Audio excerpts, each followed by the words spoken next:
Yes, I want to run GameEXE. Thank you. I know it looks weird Windows. So I might have to restart like one more time, but luckily my computer restarts pretty fast. So, you know, luckily we're not actually playing on Windows XP. Otherwise we'd be waiting for like 15 minutes for my PC to restart. Anyway, welcome back everyone to Sherlock Jack versus Jack the Ripper, who may or may not actually be ripping. Ooh. This interview Spoilers, with the doctor revealed an important fact. Leather Apron could not be the Bucks Row murderer. According to Margie, the villain passed most of the night of the crime at the fire. He could not have been at the scene of the murder at the moment it was committed. He is, nonetheless, a dangerous character. Yeah, we should kill him. Give him something, Watson. Get him out of the way. Find me a dozen solid adjustable harnesses. Yeah, where the heck am I gonna get that? Maybe the brothel has like some BDSM supplies. No, it would be better not to. Okay.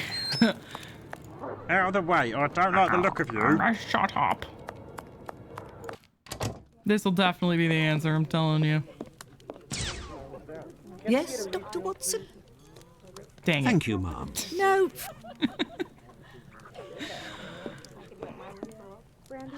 Loosen your Dodger, belt, thank you my so friend. much for the 5 You're in months. Whitechapel. These girls would die of hunger if we weren't here. Hello, Dead by Fall, welcome. Just give him chair legs. I think he wants like harnesses. Well, goodbye, sir. Goodbye. Not just- Or until next time. Not just like braces. I don't know. Yes, sir. Who delivers the coal? I could do the wait. Do you always keep... Oh, That's yes. not what I wanted to click on. Game. Who delivers the coal? It's never the same person. I've never seen that lad. Okay. Until next time, miss. With pleasure. Best not to stray off in that direction. Can I fast travel from here? Oh, I can. Okay. Boarding house. Brothel. Let's go back to Holmes. No. Lucy. Lucy, do you have any things? Oh my God, she's not there. What am I doing? I don't report back to Holmes. I didn't go there. Go to the clinic. Maybe this guy has like a bunch of junk. I don't know. What do you want? Dude. Thank you, Finley. At your... Does the church have anything? I have no reason to go that. Okay. How about the dispensary? Oh, this is just the clinic again. Oi, oi, oi, oi, oi, oi, oi. What about this guy? There's nobody here. Oh, of How course. very odd. Of course there would be the thing. Maybe. Anyways. I mean, he's definitely got leather stuff. Makes sense, right? I say, these things look like harnesses. Oh my, they are noisy. It looks like a horse. Good evening, sir. Pardon the interruption.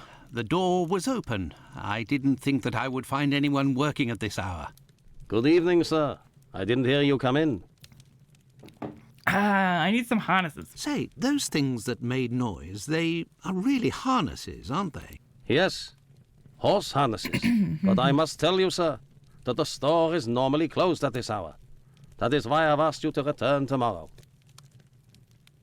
I didn't come about my shoes. I came to speak of a cobbler, perhaps one of your former employees, a man with very particular habits. You aren't with the police by any chance? I'm sorry, but I do not want to speak of anything but shoes with you. I am not a policeman. I am Dr. Watson. It's Mr. Finley, who told me that you might be in a position to inform me. Ah, that Mr. Finley is a very brave man. And if he sent you, then you must certainly be a worthy man also. So, Am Doctor, worthy. who is this cobbler with strange habits? The man of whom I speak is called Pizer or Pyther, a man with a frightening face. Do you know him? Yes, John Pizer. He worked here for a while. but he is no longer here. Do you know where I can find him? No. And if you look, you will not find him. Why? Because he is in hiding, Doctor. You see, a week ago, a horrible murder took place in the neighborhood. A rumor circulated that he might have been responsible for this crime. Uh-huh. They say he has quarreled with women of certain virtue in the past, if you understand me. Certain virtues. Isaac, it is about the Bucks Row case that I have come to see you. I have the certitude and an incontestable witness that Pizer is innocent, at least of this crime, although he has attacked a number of street women. If he doesn't come forward to explain himself to the authorities, he is condemned to hiding and to take the fall for this murder. Furthermore, it will cast suspicions on your community because they must be hiding him. And while the whole police force is hunting for him, they cannot concentrate on the real assassin who roams the streets and, one never knows, may take any one of you any day. If what you say is true, your visit is a godsend to our community, Doctor. I tell you something. I know Sergeant Thick, an honest policeman who lives in the area. I'll tell John's family that he must go there to explain himself. But if you could please go as soon as possible to the police to give them this report that you say is incontestable. I will go as soon as I take leave of you. Thank you. If I can ever be of service in any way, do not hesitate to ask. Could we transform your horse harnesses into harnesses for wooden legs? Adjustable harnesses? A good craftsman can do anything, Doctor. And I do believe that's what I am. Come back in a while and it will be done. That will be my thanks for what you have done. Sergeant Thick, I bet he's really smart. I shall return later. At your convenience, sir. I am spent. I would like to return home. But I promised to go to the police as soon as I could. Now then, let's go to the police station. I have something for your joke, Yogso. I'm really slow. Here it is. There you go. I had to find it.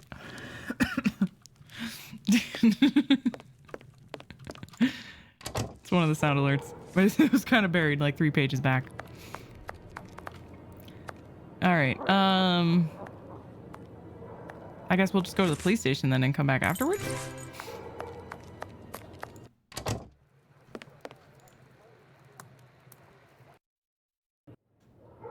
Meanwhile, uh-oh, cat's meat. Will you? Yes. Cat's meat? What? I'm more disturbed about the sign than I am about what's going on. Were you wandering the darker parts of Whitechapel all night? You could say that. I have some information on Leather Apron, the man of whom we spoke earlier. Do you know where he is? No, but I can clear him of the Bucks Row crime. A witness proved him totally innocent. Oh, Watson, is it only now, after many hours of walking, that you decide to pass on the important message that Inspector Aberline is waiting for? But, no. But what are you doing here, Holmes? I was worried, Watson, and with good reason it would appear. Go give the message to this policeman and let's go home. Nobody appreciates me hanging around here, you know, and it's freezing cold. Ah, Creddle, none too soon. You will take the testimony of this. No, you continue with your duty shift. I must find Chandler in Ambury Street. He's struck again. Who? The murderer, the Bucks Row assassin. Oh no. Hanbury Street. Let's go, Watson. We have no time to lose. Hanbury Street. Hanbury Street. Hanbury Street. Let's go, Watson. We have no time to lose. You just said that. September 8th, 6:20 a.m. Watson has been out all night. I control Sherlock Holmes. Cat's meat. You can go in, Mr. Holmes. She's there. We didn't touch a thing. Ooh, we get our real moida. Ooh. Save! It's getting real now, chat. We're in it to win it. Hold on a second. Gotta go upstairs first. Gotta cover all the bases. Uh-oh. Game did not want me to walk forward for some reason. Okie dokie, guess I'm not supposed to be up here then.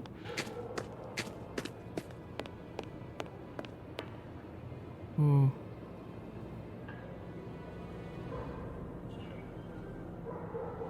Oh dear.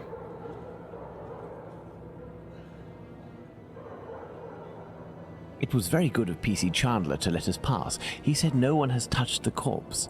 It's the perfect opportunity for us to put our skills to the test. Watson, let's not waste it. Agreed. Watson, post-mortem. First, I want to know about this letter. London's 20th August 1888. Oh, it's just an envelope. A scrap of an envelope. Interesting. The Royal Sussex Regiment? Registration? Or something? A torn envelope. It smells of rubbing alcohol. It contains 3 pills. I will take one. 2 should suffice for the police. You would.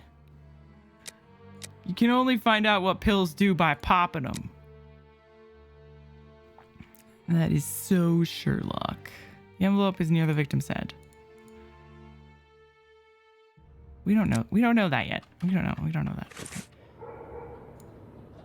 So, Doctor, shall we examine our victim? Ah, I'm tired, Holmes. I'm not sure if I am in a state to do this work. He's been out all night. Come, Watson, there's little time. Show me what you're made of. The game is afoot, Watson. Oh, my God. Pray, Watson, pull yourself together. Can you establish the time of the crime? The extremities of the corpse are cold and rigor mortis is beginning to set in. I would say that the murder was committed over 2 hours ago, before 4:30 a.m. Okay. Aw, we don't even get to... Come on, Frogwares. Why don't you just leave her there? Like, she's looking like the witch from... the Wicked Witch. Why don't they just leave the body? That's silly. A piece of coarse muslin.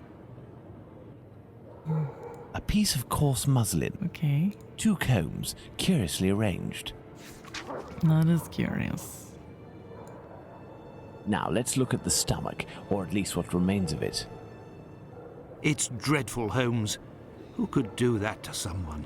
That's what you're here for, Watson. Tell me what this man has done. The murderer dropped a house on her. The stomach has been entirely Mystery solved. opened and... Oh, my God. A number of organs have been removed. So you're telling me that the organs were removed, Watson. They weren't ripped out. Not at all, Holmes. On the contrary, this is clearly the work of an expert. I couldn't have done any better myself.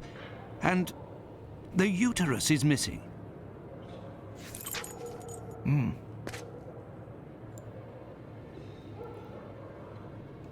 She's got like an intestine up over her shoulder. Let's look at this poor woman more closely. Why do you think they did drawings instead of using like the actual model of the character? Just did they think it would be too gruesome? Look at her neck. What can you tell me? There are 2 incisions. A bruise. The tongue is swollen.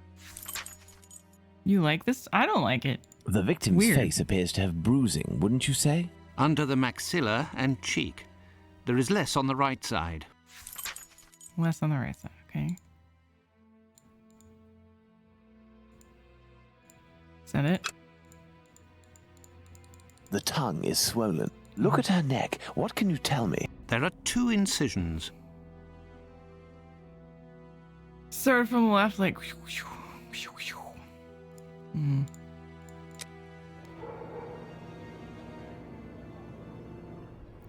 When I think murder, I don't think cartoonish art. No, it just sort of like brings me out of the experience. I don't know why. It's not like a big deal or anything, but like, I don't know.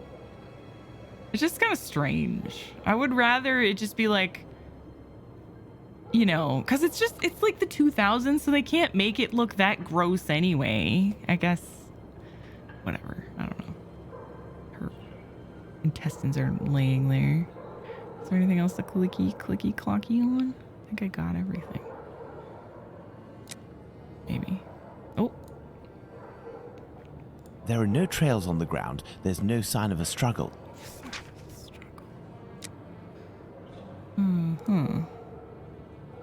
The blood is a dozen inches or so from the ground. Bloodstains on the wall.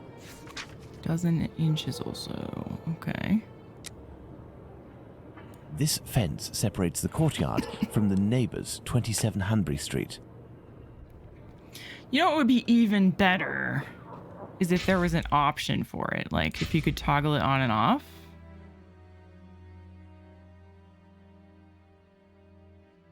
That's asking a lot, I guess. Especially for this old of a game. Oh! Looky here. It would seem he has See, a there, mark on she's his got left a real hand here. Look. It's just really strange how it's like, The victim must have worn a large ring or several little ones, and someone pulled them off forcefully. This detail will be very valuable, Watson. You can be sure of that. the other lady had a ring too, but said that it wasn't taken off forcefully. What about her fingernails? Nothing? The victim must have worn a large... Is that it?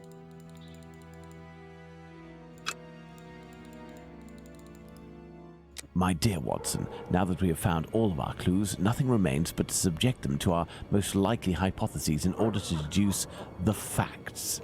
The facts. We must deduce the facts. Oh, we can go back to Polly Nichols. Oh, interesting. Okay. The items in the victim's feet are very orderly. These fell at the moment of the murder. They belong to the killer. They belong to the victim. I don't know. They probably belong to her, but they're arranged interestingly.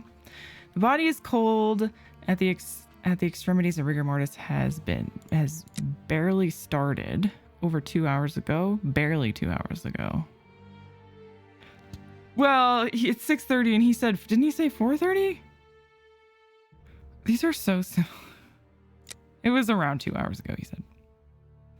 Recent large scrape on the first phalanx of the middle finger. The victim struggled against the murderer and scratched him. The victim must have worn one or more rings. The victim had arthritis. Yeah, that's it. She had arthritis. Chapman struggled, possessed some feminine items. The murderer searched her. Maybe. Yeah, he searched her. He was looking for something. The murderer likes combs. Yeah. He searched her. Okay. Searched her, and he's organized because he arranged them interestingly.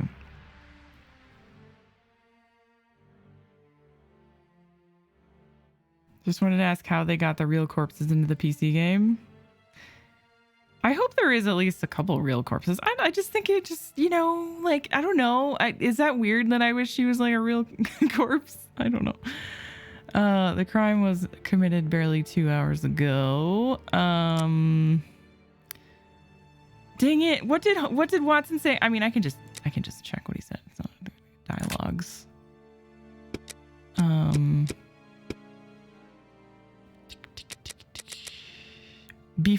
Over 2 hours ago before 4:30. Okay.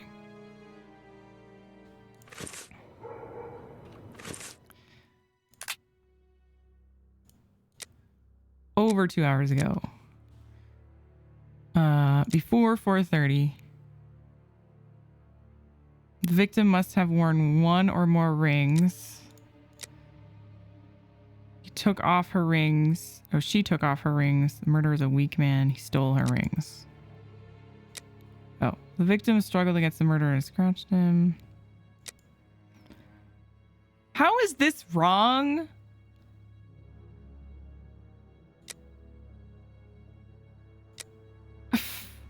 Okay, but like Watson literally said over 2 hours ago and before 4:30 game. But whatever you want to do, game, fine, whatever. Okay, neither footsteps nor streaks of blood on the ground. She wasn't dragged. she probably wasn't dragged. The blood on the fence is 12 inches off the ground, so she had her throat slit while laying down. The victim had her throat slit while standing up. She, still alive because it's splattered, right? Yeah. Okay. The victim has bruises under the right jawbone and beneath her left cheek.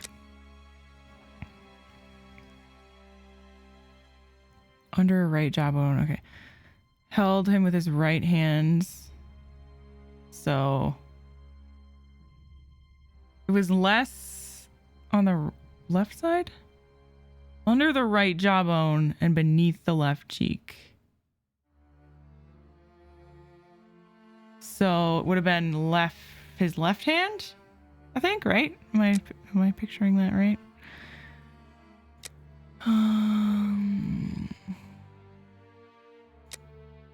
Well, then he would have slit her throat with the right hand. So he must be ambidextrous. Yeah. Right-handed. Okay. Yeah, I'm right. I'm getting this one really good. Why was the other one so difficult? The tongue is bloated. The victim is thirsty.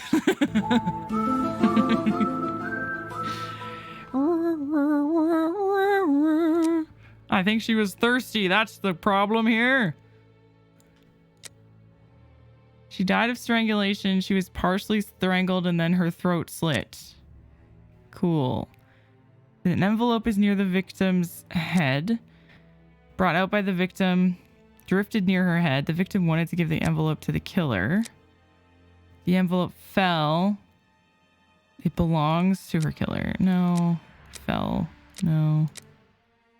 I don't think she wanted to drift near her head. Brought out by the victim. Okay. Maybe she was selling drugs. Shilling them peels. All right.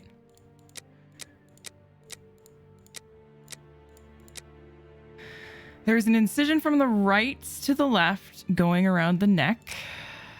An incision on the neck from the right side stopping in the middle of the throat. The wound around the neck is jerky and not all in one piece. And a bad knife, maybe. Organs are missing. The uterus was removed by the hands of an expert. He used a weapon of great size. He used a knife with a short supple blade. Didn't use weapons. No, he definitely used, yeah, great size. Drew marks on her neck. Wanted to remove the glottis. He wanted to decapitate her. I guess I don't know. He drew marks on her neck. Maybe?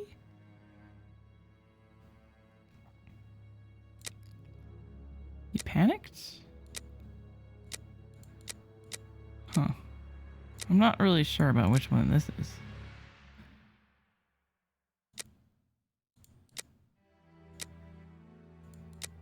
Very sharp blade. Okay. I guess it meant that I thought it meant that like the cuts were jagged, like from a non, like hard to cut through. But I guess that's not what it meant. Organs are missing. The uterus was removed. Okay. Use a weapon of great size. Uterus was removed and taken. Eaten? Gross. The killer has a knowledge of anatomy. The killer lost... Oh, the killer lost the uterus. He just dropped it somewhere and misplaced it.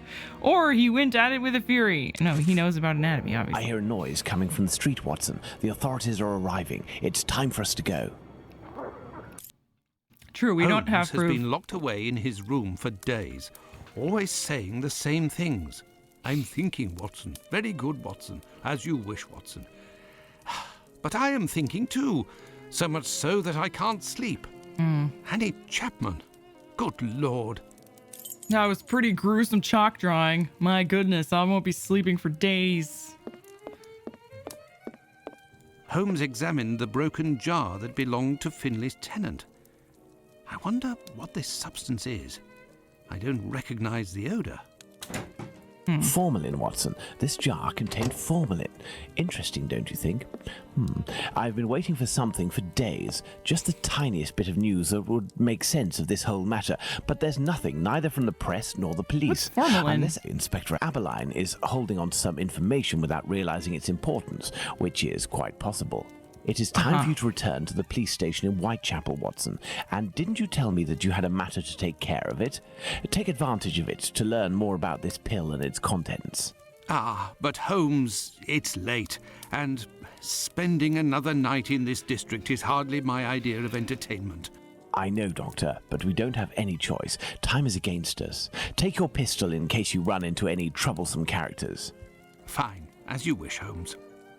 Watson hasn't slept in like 4 days and he's just wandering around paranoid looking for murderers with his pistol out, like, oh, having war flashbacks, shooting civilians. Okay.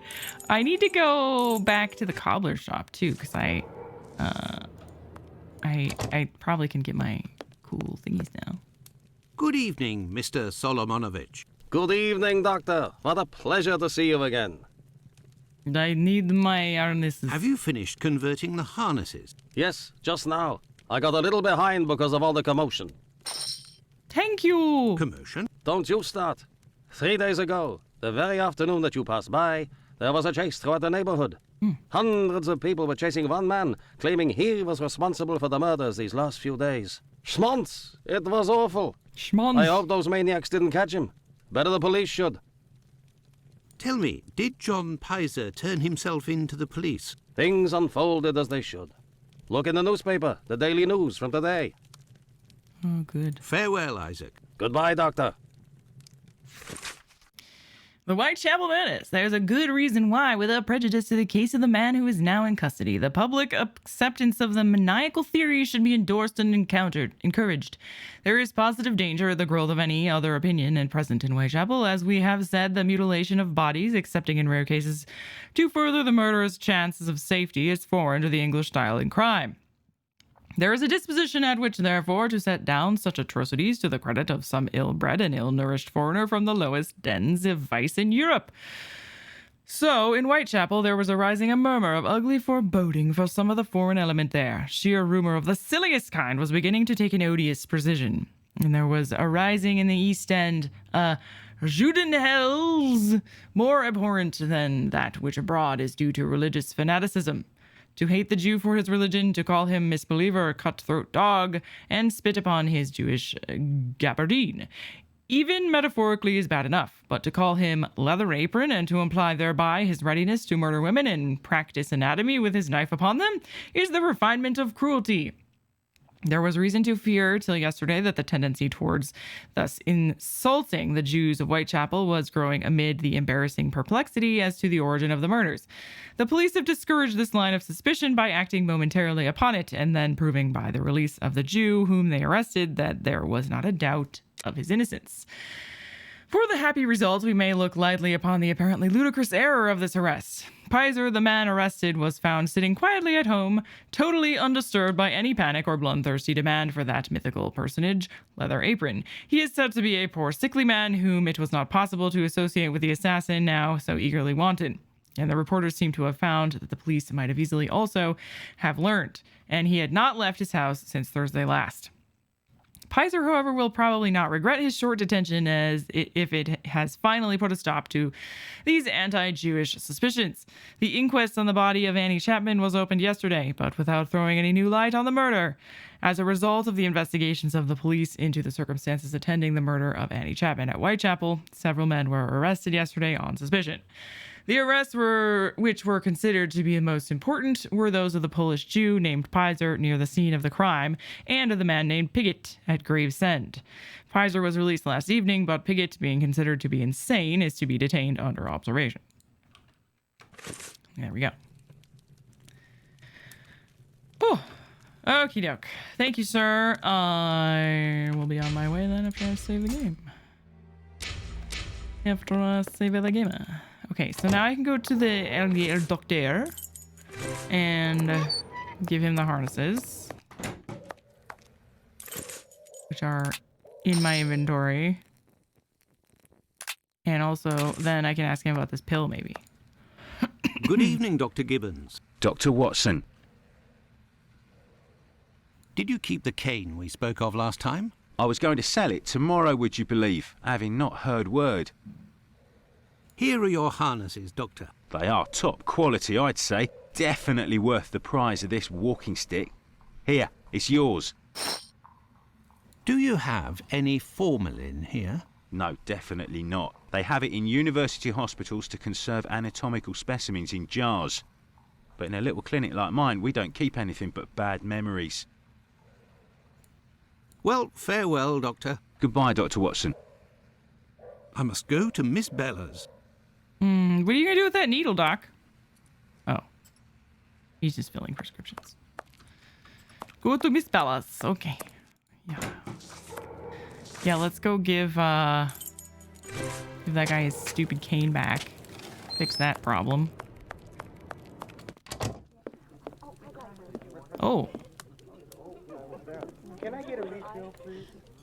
Good evening, ma'am. Your door was open. Isn't that a little dangerous? There's a gun there. Hello, Doctor. Don't worry if the looks of anyone who enters doesn't please me. Me and my pistol know how to convince them to leave. Do you happen to know Annie Chapman, the poor woman who was killed 3 days ago? Dark Annie? Poof. Like all the drifters in the area, I've seen her once or twice. With respect to the dead, Annie really was the bottom of the barrel. What do you mean? Well, in our profession, the pretty young ones go out when night has barely fallen and don't have a problem finding takers. But poor girls like Annie or Polly Nichols, who aren't as tender and are often sick, sometimes trudge around for a whole night in the cold and the rain before landing a client. And that doesn't help their appearances either. They don't have much choice about paying for a bed for a few hours, a glass of gin or a hot meal. How terribly sad. That's the price of survival in Whitechapel, my angel. One of my girls knew Annie for some time. They bought some jewellery on the black market, I think. Jewellery? How could Annie Chapman have possibly afforded jewellery? Luxuries for a woman are always relative to her condition, Doctor. As a matter of fact, it was real cheap junk. Annie got 3 assorted brass rings, I think. It's been said I have a memory for jewellery. Interesting. How is Lucy keeping? She's doing well, Doctor. But believe me, it won't last. Rare are the girls who can build a future in our profession. Very well, I shall let you get back to work, Ma. See you soon, my love. See you soon, my love. You're still there, Doctor? I forgot to select the cane in my inventory. I found the cane that was stolen from your client. Here it is. Doctor, you are a real saint, I can see that. I'll finally be able to present my bill to this damned painter. If by chance you see him, tell him that a little surprise awaits him here. A little surprise. You told me you would give me some information on this Dr. Tumblety. Agreed. He's a Canadian or an American. He Same parades from thing. time to time through the neighbourhood in a 50-guinea suit and acts like a doctor. But for business, he isn't worth it. This damn Yankee hates women. The few times that he was approached by the girls, he spit on them, all the while hurling insults. It would seem that he was hunting for the bad boys. He's looking for trouble, that animal. Does he frequent any pub in particular? Aye, the Wasp's Nest on Burner Street, I think. A seedy spot even by our standards. Okay, he can't be a Canadian. Very well. He can't be a Yankee if he's a Get back Canadian. to work, Ma. See you soon. Well, that's kind of funny that she just thinks American Canadians are the same thing. Wasp's Nest.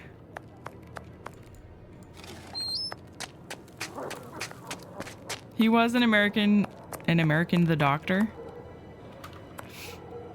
Oh, an American, the doctor. I see. I mean, it makes sense that they would mistake him for Canadian or, you know, whatever. But Because we sound very similar, I'm sure, to the people over here. Let's see. I don't remember. What street did you say? I remember seeing it.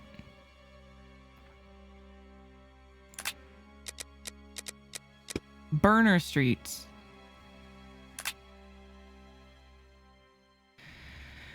Dun, dun, dun. It's hard to read the map, but I remember seeing a sign for it, so it must be, maybe it's down here. Oh, it's I already even have a thing. Oh, wow, thanks, The game. Wasp's Nest. This pub looks even more disreputable than the Golden Lion in Baker Street. Golden Lion. Oh, there's that jerk over there.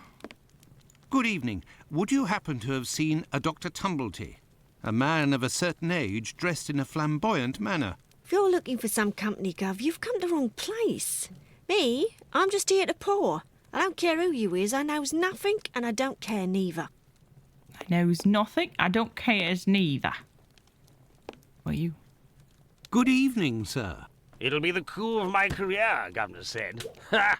You'll make loads of doss of the paper, he said. You're a journalist? That's so. Tom Bulling at your service. The Whitechapel ferret, the wizard with the scoop. You don't appear to be in a state to write anything, my friend. You're mistaken. Whiskey passes through the blood and turns into ink. Simple. You see, mugs and inkwells are all the same. Don't you think you should settle your tab and go home? My red ink? Where's my red ink? I won't even pay half a halfpenny if they don't return my red ink. It's my blood you hear. You shouldn't write with your blood. That's not healthy. Very well. I'll be on my way.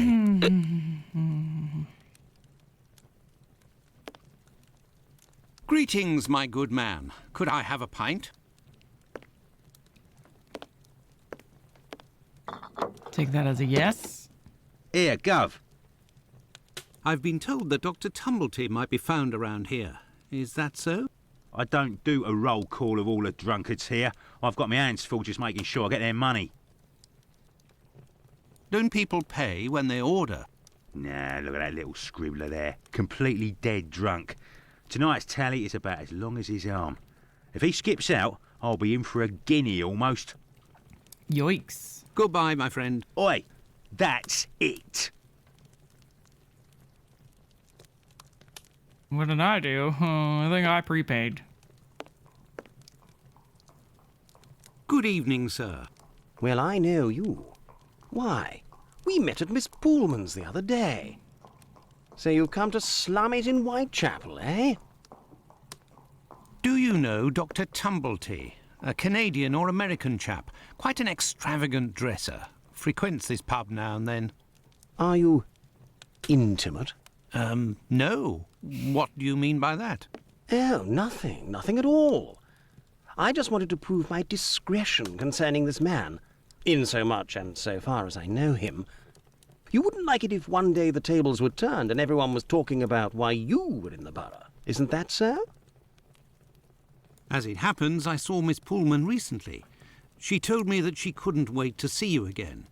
She said something about a surprise that is waiting for you at her establishment. Why, that is some of the best news I've heard, my friend.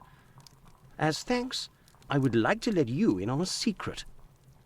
The man that you were talking about, and whom I happen to know by sight, passed by and went through that little door that you see over there. Another man let him in. They weren't together for more than a few minutes, to be sure, eh? Well, I will continue my search. Ah, love. But what is this person trying to imply? This matter is beyond me. He's gone! It was black magic all along. It's funny that Watson doesn't get it. It's like my mom when I tell her stuff like that. She's like, ha ha ha, I don't get it.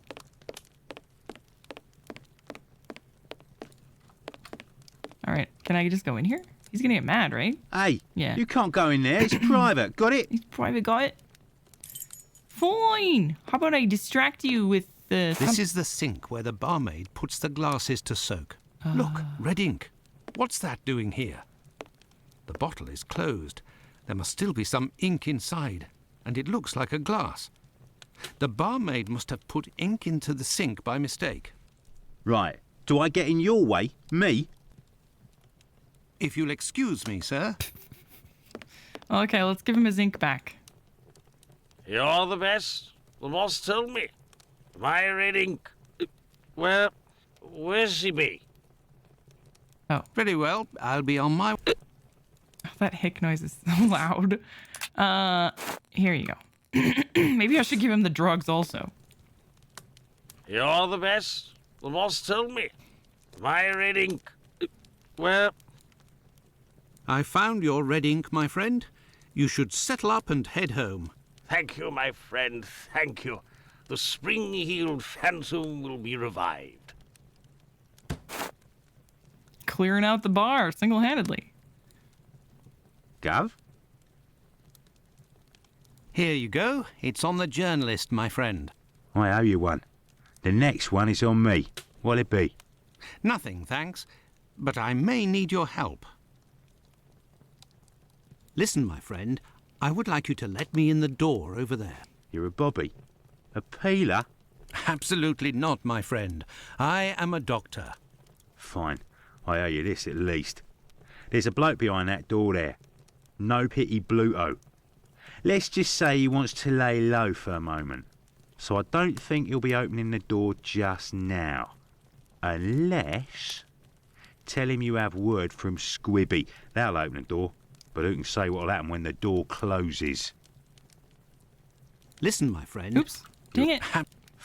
So easy to click on the wrong Goodbye, my friend. Oi, that's it. one. You don't have to be rude, okay? Let me in. I have news from Squibby. But stay calm. And who are you? Where's Squibby? He's out. To be honest, I don't actually know this Squibby chap. I was actually wondering if you knew Dr. Tumblety, a Canadian or American fellow. He came in... Sure we know him. Excellent. Can you... You know about gas? I'm afraid not. I am a doctor. Then I ain't interested. You can be leaving now. But if I find out who snitched to the peelers, I'll find you. Got it? But I can pay you for... Keep your coins for the paupers, or one of the gas boys who ain't afraid of nothing and knows how to hold his tongue. You bring him to me. I'll meet with you. Gas boys? I saw an ad for some gas. Gav? Goodbye, my friend. Oi! Oi, that's it. Oi, what'll it be to drink? No, no, okay, I guess I'm leaving then. Okay, gas boys. The gas boys? They've been eating too many beans? Yeah. I think so. Well...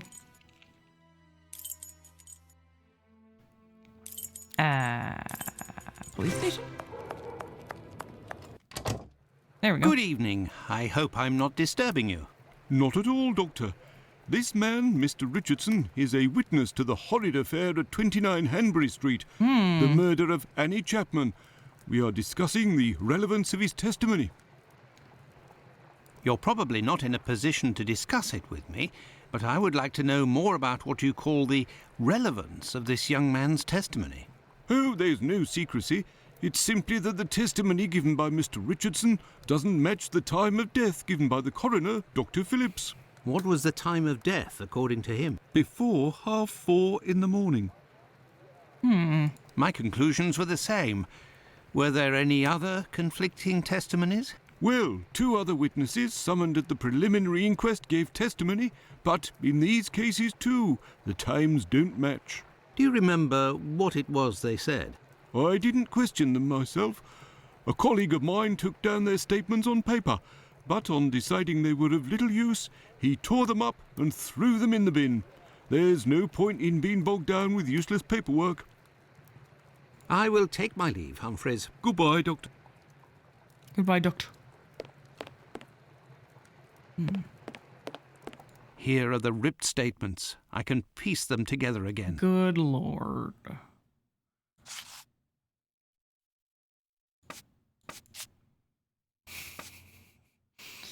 Yeah, just let me do that. I'll just be a second.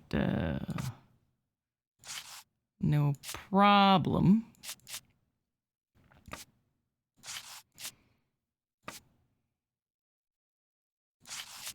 This one, honestly, it's not so bad. Sometimes these paper puzzles are a bit ridiculous, but this one's not so bad.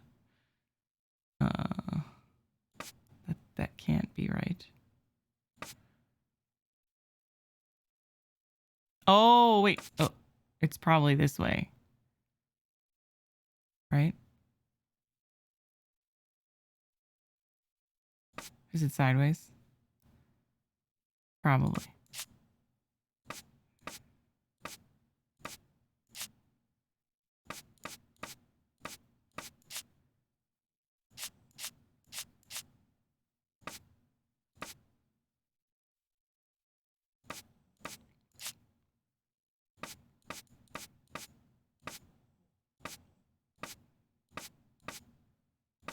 No?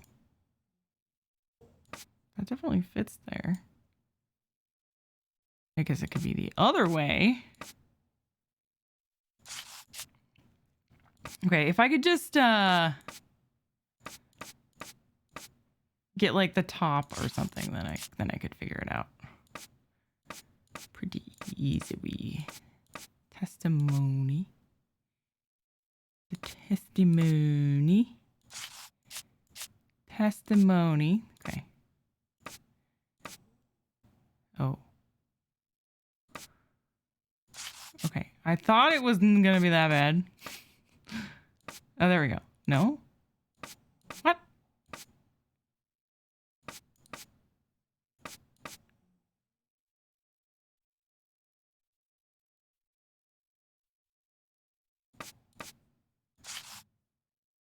Okay, now I'm a little confused.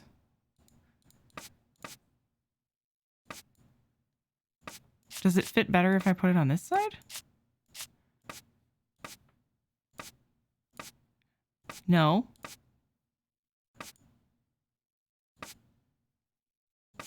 That definitely fits there, but it's like snapping kind of weird.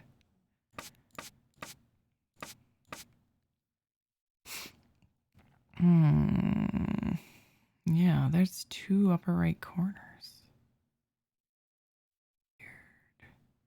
Maybe could be, yeah, maybe it could be more than one. Yeah. But like, why isn't this, you know, like why wouldn't that snap together? Maybe it's two of them like next to each other that way? Like,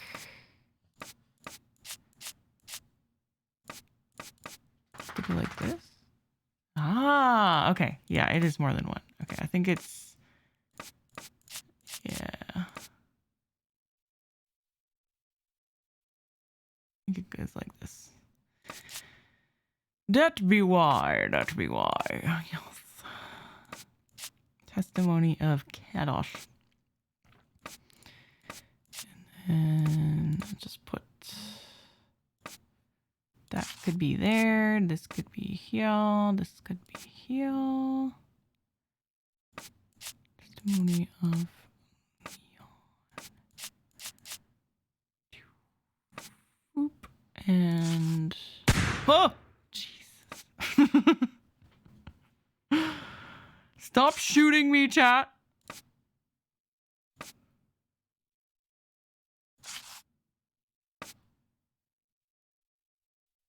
That goes there. Yeah. Oh, one of them has darker text. Oh, I see. I see the difference. I see it. Sneaky. Very sneaky. The text on this one is slightly dark, very slightly darker.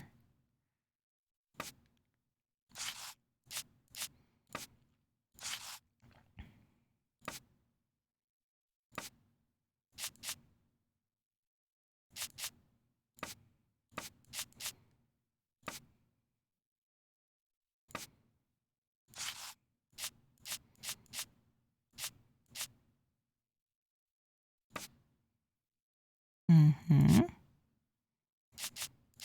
Okay, well that... Okay, it has to be this one then. This one, no? Oh.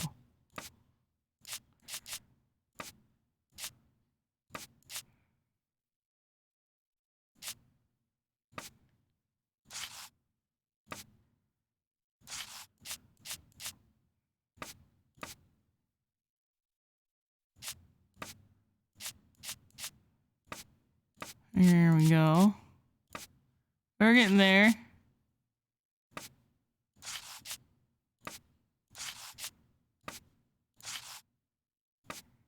There, Yay! all done. Holmes couldn't have done better himself. He probably could have done the exact same. On the morning of the murder, the witness left her domicile at 32 Church Street at approximately 5 a.m. to get to Spitalfields Market. She was passing down Hanbury Street at about 5:30 a.m. The witness was certain of the time as she declares that she heard the clock at the back Black Eagle Brewery on Brick Lane strike the half hour just before she entered the street. In front of 29 Hanbury Street, she saw a man and woman talking. It should be noted that the witness identified the body of Annie Chapman at the morgue as being the aforementioned woman. This identification was solicited by our services, and the man seen with the victim is prescribed by the witness as follows. Age, at least 40 years old. Height, a little taller than the women with whom he was discussing, approximately 5 feet 3 inches. Clothing, brown deerstalker hat, dark coat, no doubt in this point, general appearance of the working class. Deerstalker hat. Particular markings, dark hair and mustache, dark face, looked like a foreigner. The witness only saw the man from behind and wouldn't be able to recognize the identity or identify him. The term foreigner is often associated with person of Jewish origin. Okay. Bravo, Watson. Okay. But wasn't there 2 things? Where's the other one? Where'd the other one? Was it there was 2 things there. Right?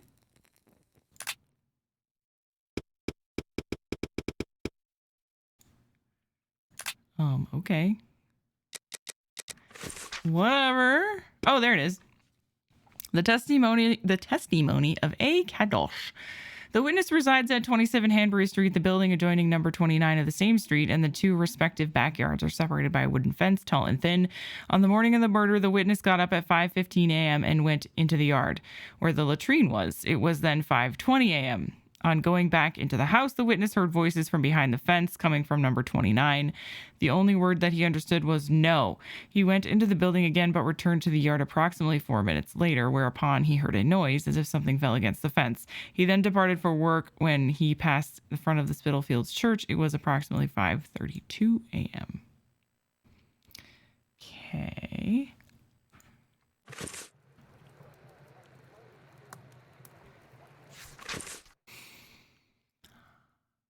April 1886. At gunpoint from the White Plume Mountain Inn, also called the Kayak Affair, 5 years, Dartmoor. Benjamin, Benny, and scholar Wow.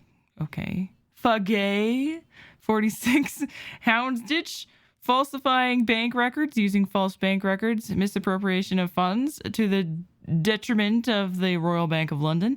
8 years, Dartmoor. Jacob Levy, 30, Aldgate, theft of weight of meat from his employer, Hyman Sampson, butcher, at 58 Golston Street, Whitechapel, 20 months, Essex County Asylum. Ron Obvious. 26, address unknown, vagrancy, embezzlement, indecent assault, degradation of a religious building to the detriment of the authorities in charge of the Chichester Cathedral, City of London Lunatic Asylum, indeterminate duration. James Longfoot Jim Noser, 20, Whitechapel. Ron Obvious. An old report on arrests that took place a few years earlier. Wouldn't that be funny if they had a suspect and he was like really just doing everything possible to get caught and his name was like, you know, Mr. Obvious? Closed. Yes, it is closed and locked, actually. Okay. Space bar, just in case we miss anything. Excuse me, Doctor, but I must take Mr. Richardson's statement. What if I take his statement? Aha. May I introduce myself? I'm Dr. Watson. I am... You wouldn't be the chap what writes the detective stories in that there paper? Well, yes, indeed, my stories have been published in the Strand. Go blimey, wanna tell me old mum? It would seem your testimony is the subject of some debate. Could you tell me what it was about? Don't we tell you I'm a bit befuddled about the times that I told them. But it can't be so. I knows what I sees and what I don't sees that morning. What did you see, or what didn't you see? And at what time, would you say? I'll tell you this for nothing. It's me old mum who lives at the house where the body was found out back in the garden. She has her shop at the bottom to the right of the stairs. Her door was broken down not too far back because it's a real zoo it is. Right, the morning it happened, I head that way to see if me old mum has finally had the place broken into. It was 4:45 when I got there. That I'll swear on me dear old mum's life. I had a look round to see if the cellar had been taken. 4:05. No. I had a little sit down on the stairs by the courtyard because me shoes were causing me no end of pain and I had a cut and all. I didn't see a single thing below the steps, Doctor, not one single thing. If there was some bird all covered in blood, tain't no how I could have missed that, even if it were night time. Right, 5 minutes after getting to number 29, I had to clip off. And now they tells me that either I can't tell time no more, or I was fixing me loafer next to a stiff that was still steaming. All right then. Evening, gents.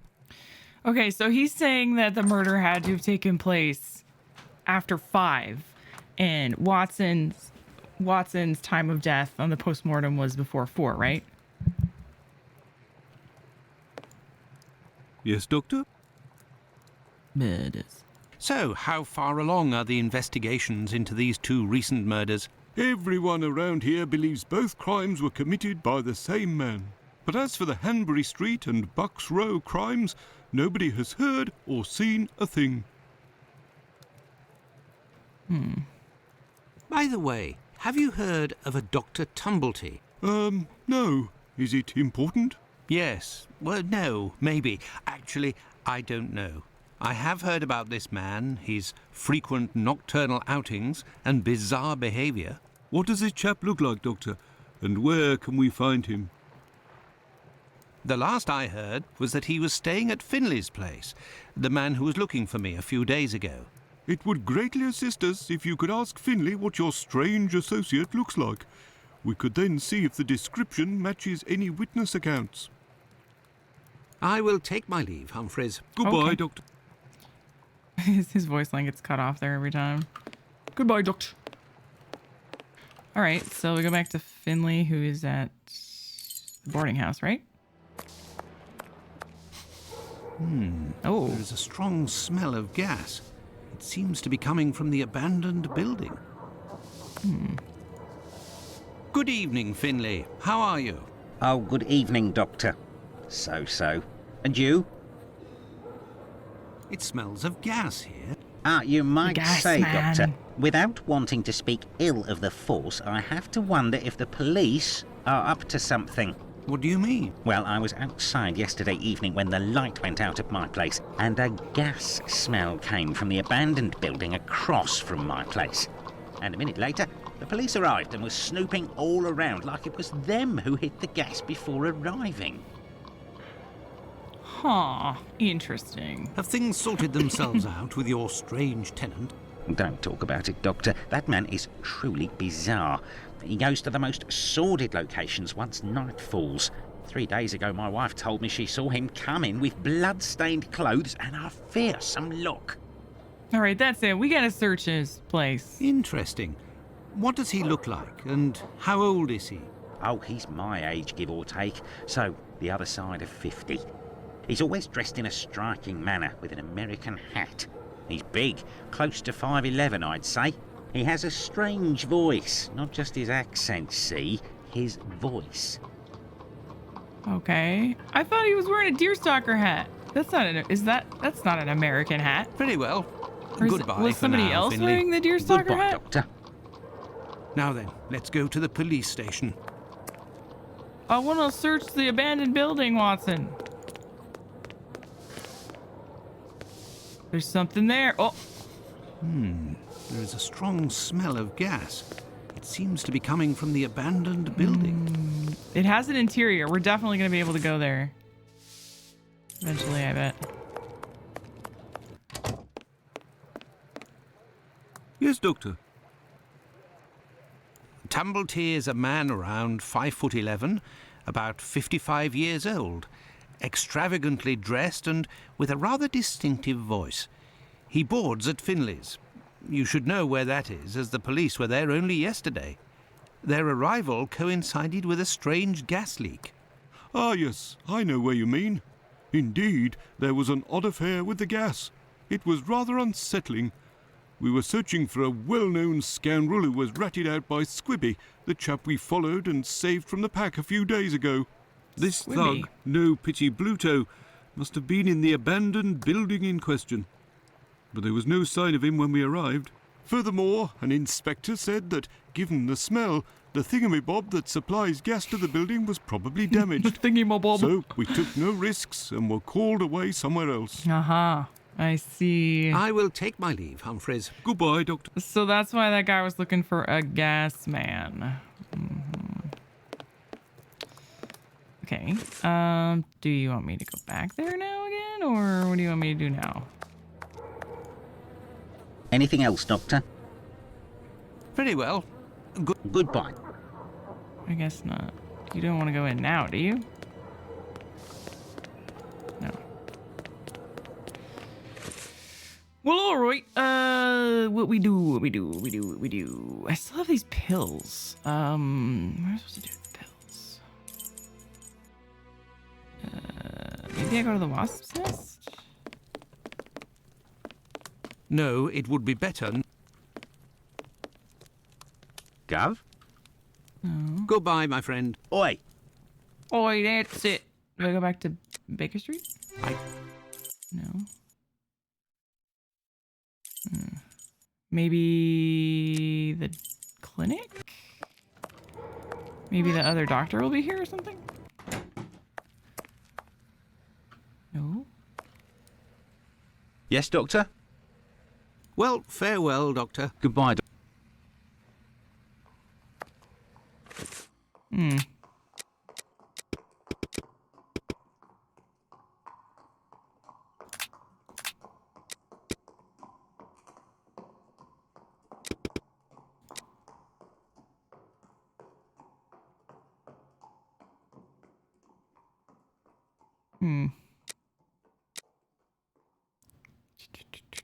He's big.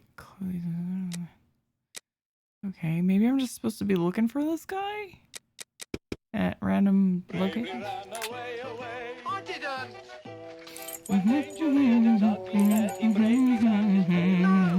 Maybe he's at the brothel. It's you! Out of the way, I don't like the look of it. She might know him. You're still there, Doctor? Never mind. Very well, I shall let you... See you I'm soon. not still here. I did leave. Okay, not at the brothel, not at the wasp's nest. Does Lucy know about it? No. Maybe I just look for him on the street? Tell me, is it... Now time to chat, I've got business, got it? Oh, I got business guy. I must have the pill selected, actually. Maybe there's something I need to do with the pill. Police station? Yes, Doctor. No. I will take my leave, Humphreys. Goodbye, Doctor. I forgot what the doctor told me about the pill. He said he just didn't have any supply of that, right? Yes, Doctor? Pills! Could you there tell we go. me what type of pill this is? Yes, we have those here. It's not really a medication. We give them to patients with chronic respiratory conditions like tuberculosis. Did you have a patient by the name of Annie Chapman, the woman killed 3 days ago? Indeed, she came in the morning of Here we her go. death. poor woman. Did you give her these pills? Yes, now that I think of it. She actually came in twice. The first time I gave her an almost empty container without making her pay. She came back during the day and said she dropped the container and stepped on the pills. She wanted to know if I could give her more again without paying. I refused. After she left, a patient who was there told me that he lives at the same place and confided that she had been lying. He saw the pills fall in the tenement's communal kitchen, but the woman immediately wrapped them up in a piece of paper. Where did this paper come from? According to this man, she'd found it near the chimney in the kitchen. Anyone could have thrown that paper there. That envelope can't have anything to do with the murder. Pardon, Doctor? Nothing. I was just talking to myself. Just thinking out loud. Well, farewell, Doctor. Goodbye, Dr. Watson. Well, it would seem that I have all the information I need for my investigation. Anyway, this fellow Bluto at the Wasp's Nest is rather shady and doesn't look like he'll want to cooperate. I'd be better off returning to Baker Street. Holmes will certainly know what to do. And besides, I am worn out. Yeah. Now we get to play Holmes for a bit. There we are, Holmes. I've told you in great detail everything that happened last night.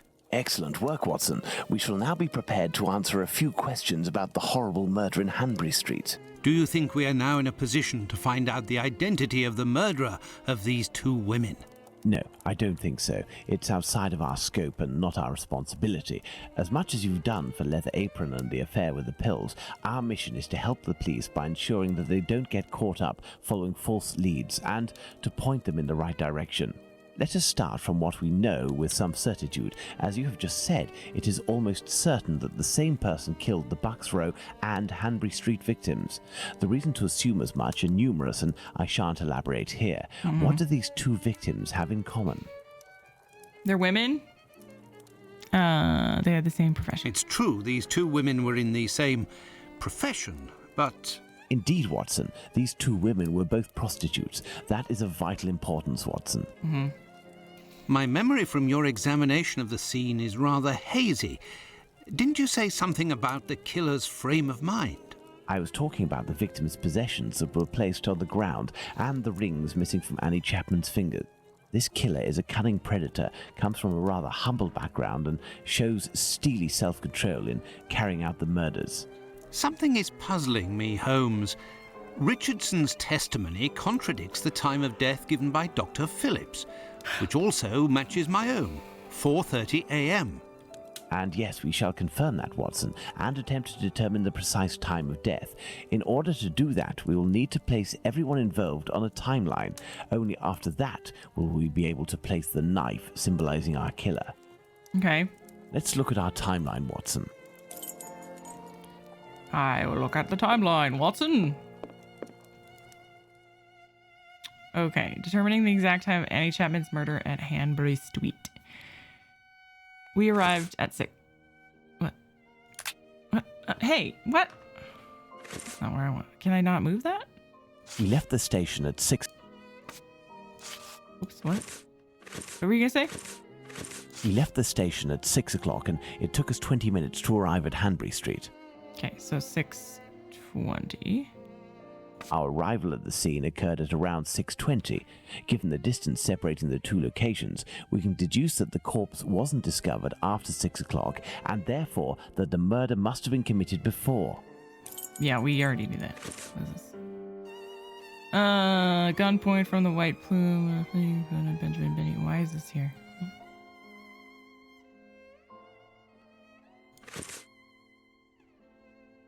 Estimate the time. Estimate of the time of death according to Doctors Watson and Phillips is 4:30. Let's put the time of death as assessed by Dr. Phillips on the timeline.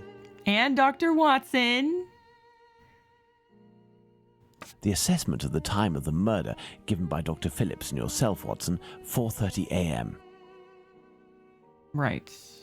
But then, why does it let me click on all of these? Can I?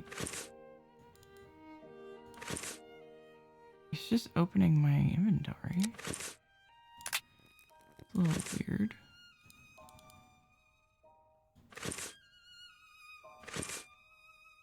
I don't have any more little icons to use. Help. Select from the inventory the dialogue and the 2 documents which will permit you to determine the time of Annie Chapman's death at Henbury Street. Then place the objects on the characters representing these testimonies on the timeline. Listen carefully to Sherlock Holmes' instructions with my... Oh, am I just... Oh, okay. Do I need to pick up some stuff? Is that why? Pick up some cute little items or what? No? I don't have any inventory items.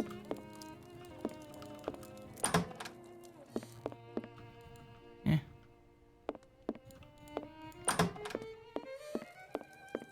What are we doing, Holmes?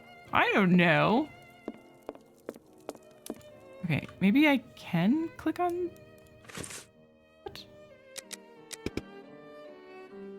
Oh, there's a new button down here. Use this as proof. Oh, okay.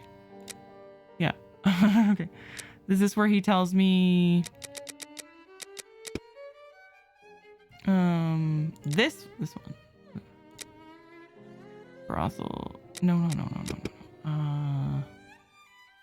This. Where he... Yeah.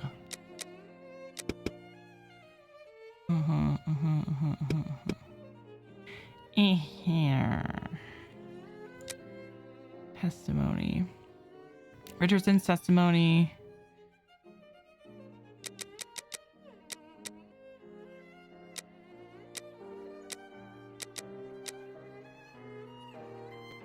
I mean, I don't know. Maybe.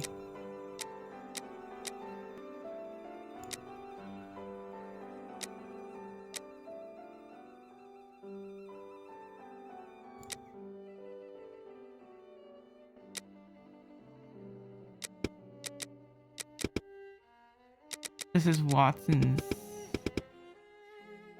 Or this is when we're at the scene of the crime.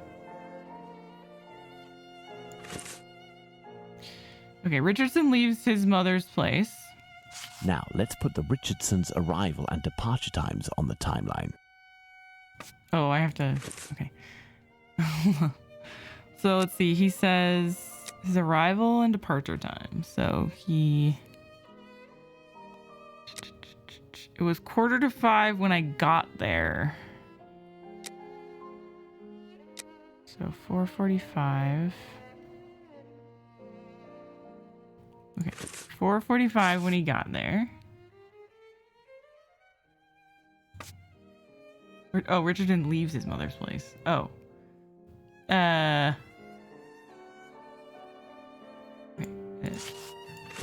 No! Now, let's put the Richardsons' arrival and departure times on the timeline. There we go. Okay, and then he leaves his mother's place at...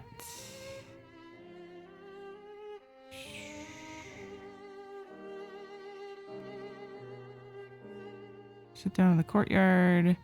Didn't see a single thing. Just fixing me boots.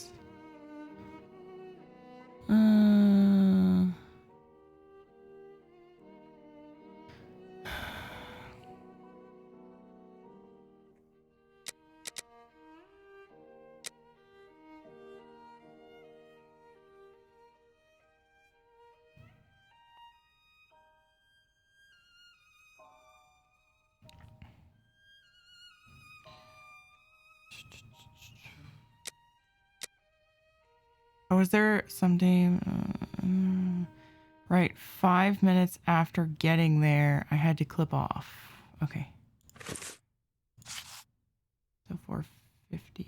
Despite the great respect I have for Dr. Phillips and the value I place on our friendship, my deepest conviction is that both of you are mistaken and that Richardson is in the right and that these 2 testimonies put down in writing have real worth. But how? Explain yourself, Holmes. Remember how you assessed the time of death? You touched the fingers and body of the victim, but it was remarkably cold for this time of year. In addition, the corpse had been drained of bodily fluids. Its heat retention was therefore no longer the same as that of an intact corpse. Egad! You're right, Holmes. Oh, Great I've had Scott. some time to research, Watson. Given these facts, my first diagnosis may have been off by half an hour, perhaps even an hour. Thus, we can confirm Richardson's statement and establish that the murder was committed after 4:50 a.m. and not before 4:30 a.m.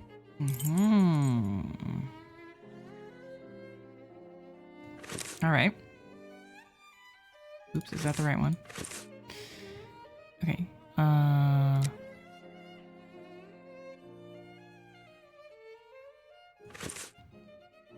No.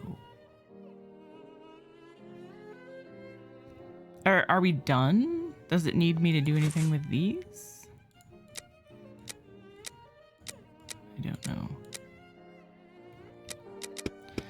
It doesn't seem like I can uncheck this one, so that there must be more than I need.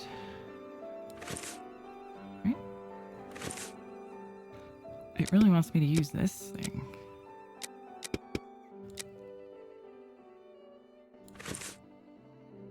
But it won't. Oh.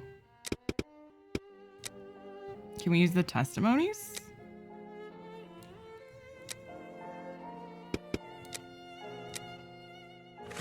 Aha! Okay, here we go.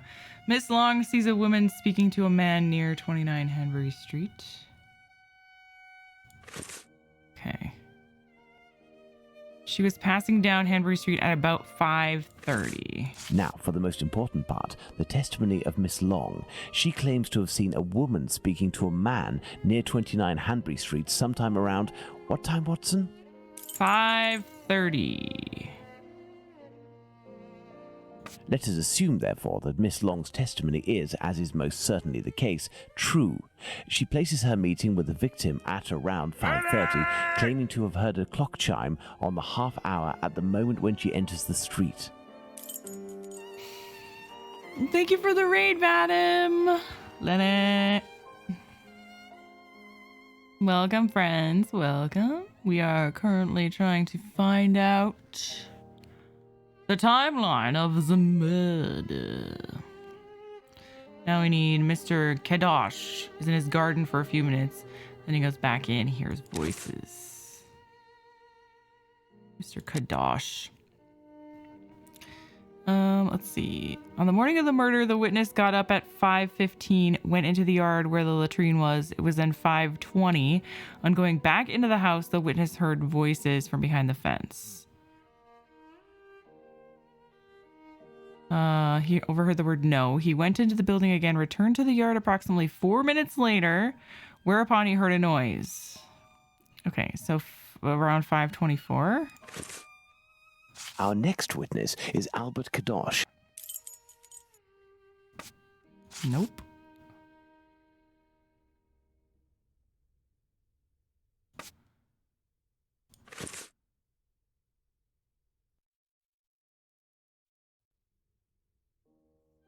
Going back to the house, the witness heard voices from behind the fence.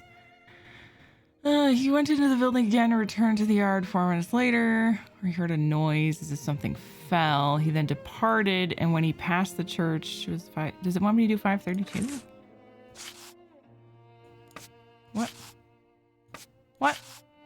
Albert Kadosh goes okay, down into his whatever. garden at approximately 5:20, and on re-entering his home, hears voices in number 29's garden. Okay. Oh, there's multiple Mr. Kadosh ones. That's why. Okay. He hears it fall against the fence. This is Let's place this symbol. This is 5:24. Kadosh goes back down into his garden approximately 4 minutes after having left it, and hears the sound of an impact against the wooden fence. Then he leaves at 5:32.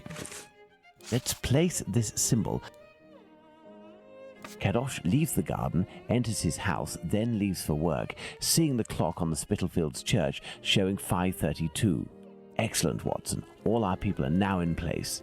Yes, but Holmes, Miss Long claims to have seen the victim at around 5:30. But according to Kadosh, someone, most certainly the victim and her murderer, was already in the garden at 5:30. Excellent observation, Watson. It must be noted, however, that these two witnesses, Long and Kadosh, saw the time shown on the clocks in the area, which are often Which is inaccurate and wrong. went by their empirical and, in this case, erroneous estimate of how much time had passed. Thus, neither of these two times can be considered reliable. Do you mean to say that these two testimonies might match? Indeed. Let's put Miss Long's meeting with the victim at 2 minutes before 5:30. Let's add Miss Long's meeting with the victim at 2 minutes before 5:30 a.m. Mr. Kadosh claims to have passed by the Spitalfields Church at 5:32, which, given the distance from 27 Hanbury Street, would mean he was still at home at 5:31. Let's therefore put the end of his testimony at 5:31. Miss Long heard the man say to the victim, "Will you?" to which the victim responded, "Yes," which would suggest that an agreement was reached and that the transaction was imminent. They then proceeded to enter the garden, which puts the voices heard by Kadosh at 5:29. We had thought that Kadosh had left 27 Hanbury Street at 5:31 after having heard an impact against the fence. Thus, 2 minutes passed between the moment when Kadosh entered the house after having been in the garden the first time and the moment when he returns to go out again and leave for work. How long did he estimate this interval to be? 3 to 4 minutes. In light of all this, Watson, we can finally establish the time of Chapman's murder. Now, place the knife at the exact time.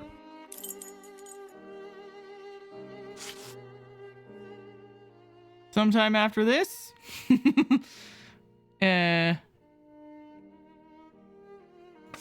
5:35. 5:45. Doesn't want me to do 5:32. 5:35. Well, if he heard the thud on the fence. Now then, taking into account that the local clock isn't exact and that a young man was off by a minute or two in his estimations of his comings and goings, we can confirm Miss Long's testimony and place the time of the crime at approximately 5:30. But in that case, Holmes, the man that Miss Long saw is none other than... That's right, Watson. Dun, dun, it was the Whitechapel killer. To think that Miss Long and Kadosh were only a few feet away from him. Indeed, Watson. Had Miss Long passed just a little closer to the victim and her assassin, or had the young Kadosh popped his head over the fence out of curiosity, the killer would most certainly already be behind bars. That's some stroke of luck he had there. I couldn't agree more, Watson. But his luck didn't end there, given the mutilations inflicted upon this poor woman. What must be considered above all is the killer's obvious wish to remove one and only one specific organ. His surgery pinpointed the exact spot, avoiding superfluous incisions. This suggests the man possesses at least a minimal anatomical knowledge. Are you suggesting a doctor or a butcher? Perhaps, but the possibilities are still too broad to conclude with any certainty. Now for the motive. Despite my almost complete lack of practical experience on the subject, I have a rather precise idea of the usefulness of a uterus and a vagina. Nonetheless, once they are separated from their usual envelope, I am more circumspect as to the uses one can make of them. What do you think, Watson? I have a vague idea of what those two organs might be Need a for, board, Watson. but I'm not sure. I'm not really sure though. Like, I think I might know why they might be useful, but I don't know really.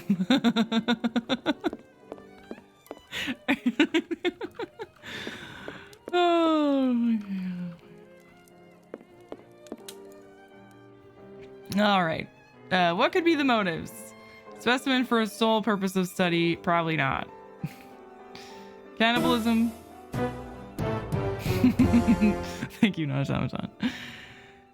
Money. Trophy, yes. In the medical university environment, students easily have access to a number of specimens. That's true. Perhaps it was intended as a study specimen. I have little faith in that theory. Hardly anything was taken from the Bucks Row victim. My mouse is starting to go again.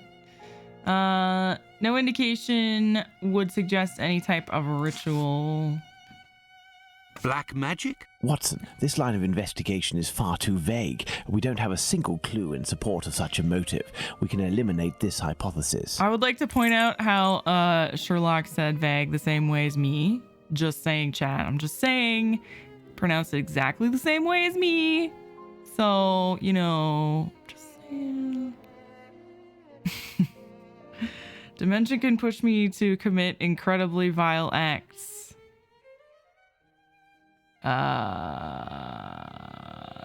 What? Dementia? Cannibalism?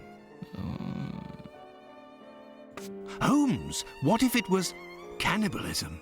Even if the idea is unbearable, we can't ignore it as a possibility. For this motive, it would have been easy to quickly remove something from the Bucks Row victim, Polly Nichols. A desire for some sort of morbid trophy. I'd be inclined to dismiss this motive. If this were the case, why would nothing have been removed from the Bucks Row victim?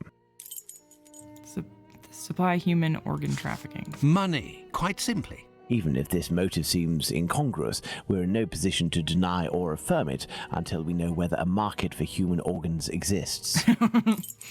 Lilia is secretly a little bit cockney. All right. Yes. Cannibalism. Elementary. Yes. Money. Yes. What emerges from these possible motives for having removed the uterus from the second victim is that they implied that the killer could have carried out the same thing on the Bucks Row victim, yet didn't.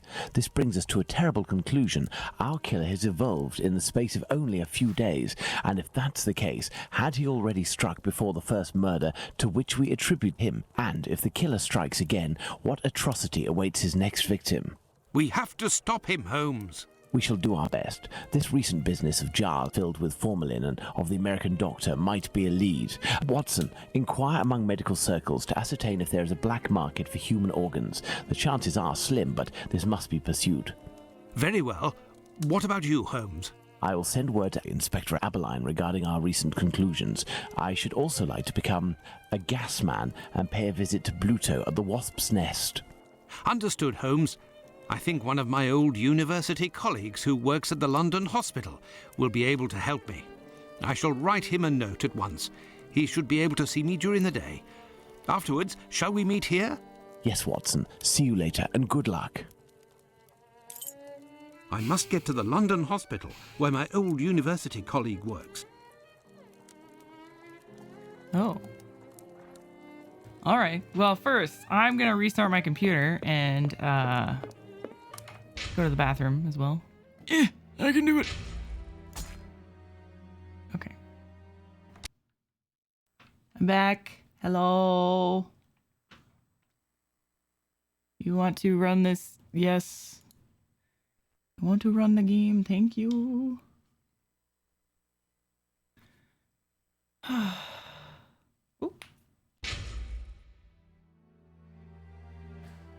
Resume. Okay. We're back and the mouse is fixed again temporarily. Seems to take like an hour for it to be start lagging. Okay, where are we going? To college or something? Is that what he said? Somewhere. London Hospital. To the London Hospital. Quick. Quick! My colleague agreed to meet me here in one of the London hospital rooms reserved for students.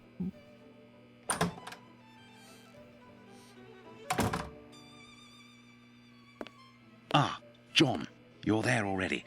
Punctual as always. Tell me, you don't seem to be in good shape.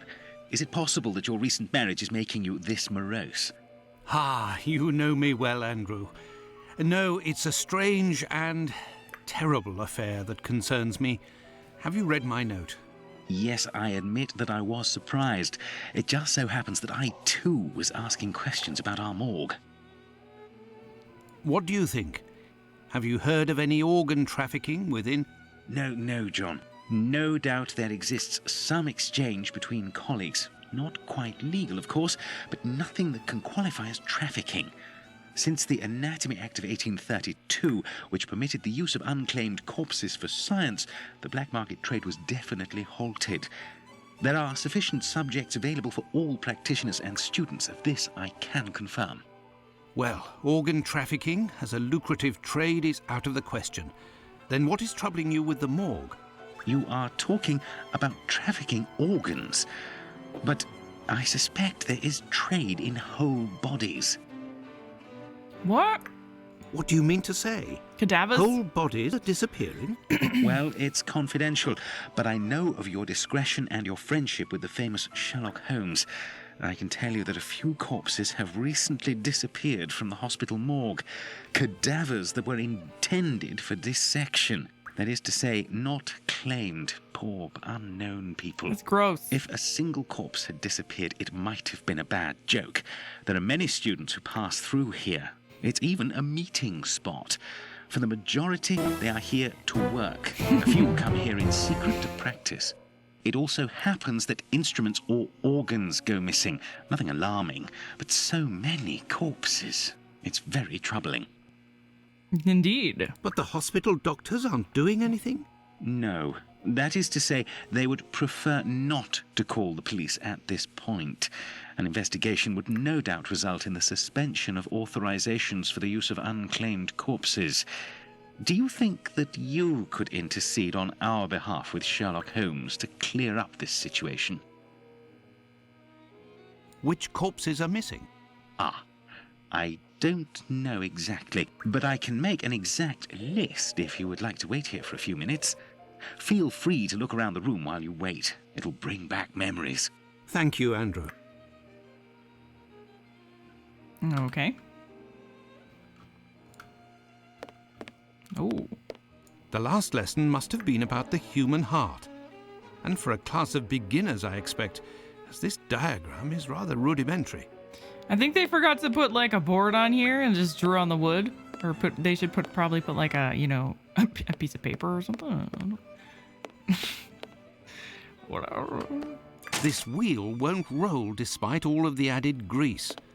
Curious, as Holmes would say. Did you just take that? No. This rag is Sounded like full you of picked something grease. It's certain. These wheeled trolleys are very handy for laying out surgical instruments. It's here that students come to carry out their experiment. It's here that students come to carry... Okay, take this. Oh. This surgical instrument resembles a screwdriver. I'll take it. How amusing. It might come in handy. I will return it later. Speaking like a true point-and-click fan. It's here that students come to carry out their experiments. Watson knows. He's like, I know this is a point-and-click game, and I know we're going to need a screwdriver. Why is this desk haunted? It's covered in darkness. We'll just select that so that we can do things with it later. An encyclopedia of anatomy. A page on the human heart is dog-eared. Let's see. Numerous imaginous structura. Vena cava superior, arteria aorta, cool. Looks like the diagram on the wood board. It's here that students come to carry out their experiment. It annoys me that there's so many things that are the same exact thing, but I have to click. I feel like I have to click on them though. 1, 2, 3. Where's 4? Oh, 4. Okay, so the last lesson must have been I don't know, I guess I'll need that eventually. Maybe? I have no reason to go here. Okay.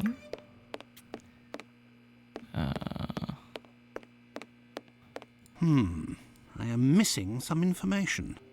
Okay. Oh, an actual heart. There is a heart in this jar. Based on its colouring, it hasn't been there long. There's literally a baby. Looks like the drawing on the board. This jar contains 2 lids with baby in the combination jar. locks. I hate that. Okay. Use it as proof. Okay. What is this one supposed to be for? Then,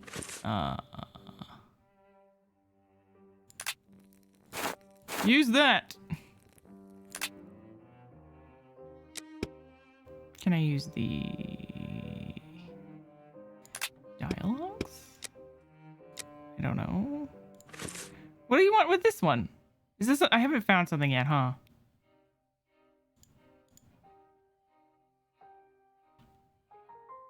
Well, okay. I am missing. Yeah. I know. Thank you.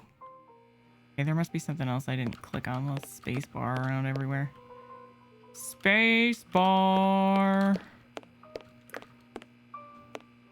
Oh. A message. Ah. why the devil was it hidden here? Ethan Levy, 7 years, son of Sarah and Jacob Levy, hospitalized May 18th, syphilis, treated with mercury and penicillin, grave condition, advanced stages, possibly imminent subject. Watch carefully. The magnet is a heart. Use this board and erase it afterwards. Okay. Vena cava, atrium sinistrium. Okay, so I can An old prescription. I can pin that now. Where? The last lesson must have... Wait, how do I get to that thing that I was at?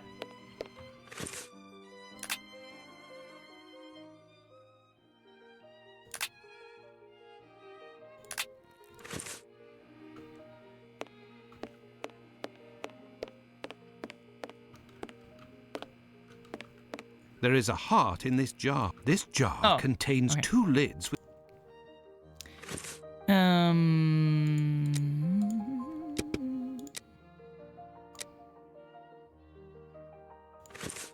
There. Okay. So, Vena cava superior. 1. Okay. So, 1 that way. I don't know though, which order do we do these in? Do we just go like 1, 2, and then 1, 2? Because an atrium sinistrum is 8.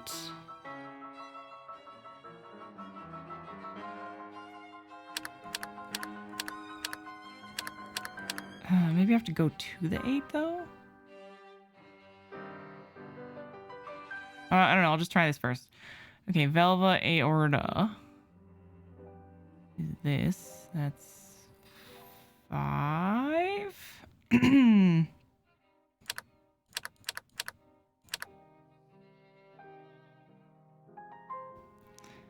And then Trunctus pulmonalis.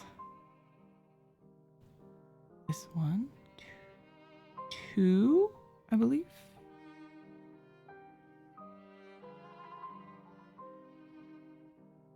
Unless it's like a safe combination, then it would be like this, this, and then this and this.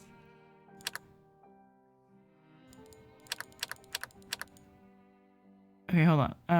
Can I reset? There is a heart in this jar. This jar contains 2 lids. Okay, maybe it's 1 left. And then, what was this one again? Velva aorta. 5.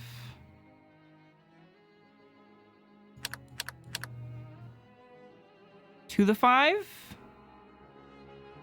Or 5 notches? I mean, these wouldn't be numbered if I wasn't supposed to use the numbers, right? So, yeah. And then atrium sinistrum. 8 left. Okay, so I have to go all the way around. Look, there was a bit of paper stuck between the 2 lids. Okay. I thought I hadn't finished it, but okay, whatever, sure. 6. Okay. 6. Uh-huh. What? Oh, Tony's messaging me.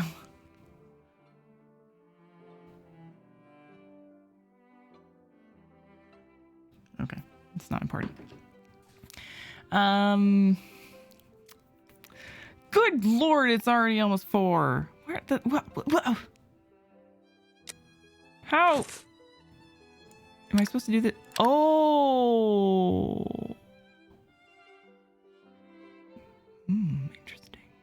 Maybe it's 2 different ones.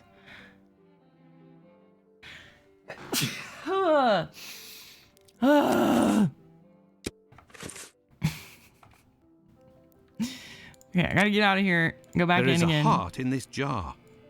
And then maybe this one and this one? Wait, I just started doing that one and it was... What?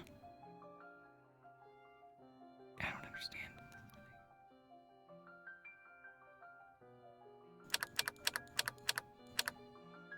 8. Maybe it just means, maybe it's like way simpler than that, than what I'm thinking it is. Is it just, this is like the red number and the blue number? Is that like all it is? Oh. Trunctus pulmonaris. Okay, 2. That way. Incredible. Someone has hidden a magnet in this I'm heart. doing it right. But to what end? So they're just 2 separate codes. Two separate little puzzles. Okay. A magnet. Interesting. But to what end do I need this magnet, Pulsite? What happened to my... I used this screwdriver thing to do that, I guess. Whoa. Oh, I see. Okay. 6. This desk was haunted before. Incredible. There is a magnet with a hook behind this pane of glass. Oh. I am in need of something. How about the magnet? Oh.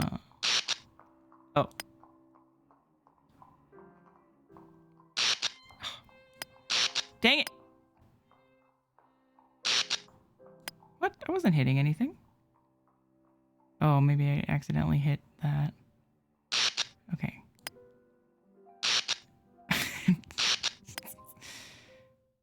All right.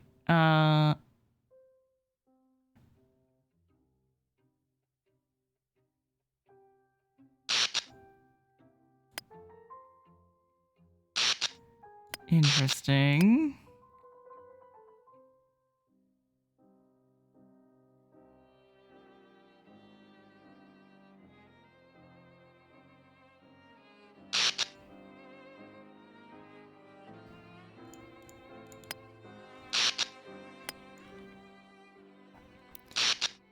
What? How is this?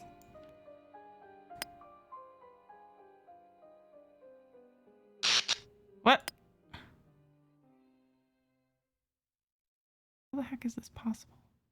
Oh, surgical precision is what you need. Surgical precision. Just like what Watson has.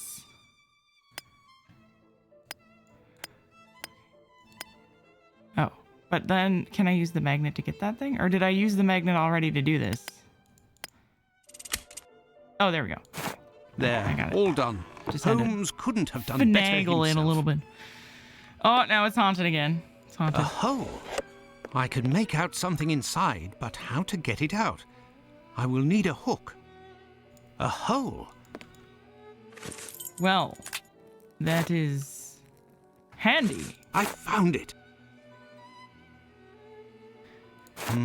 A coded message. I do believe I will need Holmes. Yes. Here is the list, John. The missing corpses are those of a woman, 40 years old, beginning of August, another 55 years old 2 weeks ago, and recently a young woman. These corpses had nothing in common except that they didn't have any apparent lesions. All of this is very troubling. Well, I think that I have all of the information possible, and I promise that I will do what I can to clear up this business. I must leave you, my friend, and... In the name of our friendship, please don't go so stare. To be sure. Thanks again, Andrew. It is I who must thank you, John. Why did Don't you forget turn to French keep me for a up to second date there? and say hello to your charming wife for me. Count on me, Andrew. I must go to the wasp's nest to find this rogue that Watson dubbed Bluto. He may be able to provide information on Dr. Tumblety. This lead, although tenuous, is well worth following. I must return to Whitechapel, but it would be better if I did so incognito. Yeah, I don't know what was with the accent. I don't know, like, he didn't know how to say the word stir in English, I guess. Or maybe he just does what I do all the time and just inserts different accents everywhere when he talks. It's a fun way to talk. So I can't blame him, really. Yeah. This should do the trick. Yes. You should do the trick.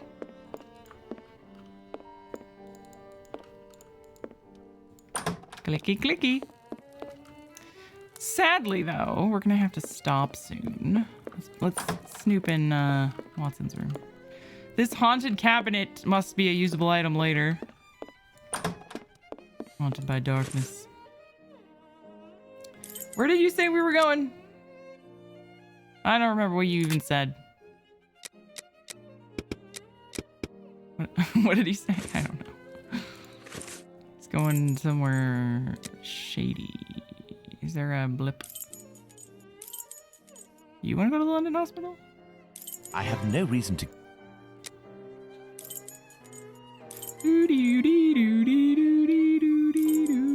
Let's go.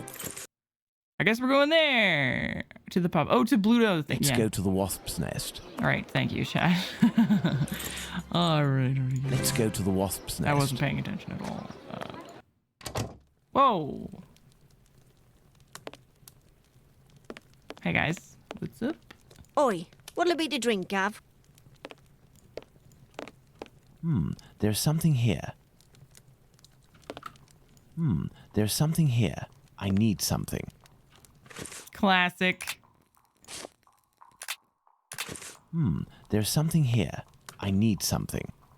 Old Tong. There's something here. I need something.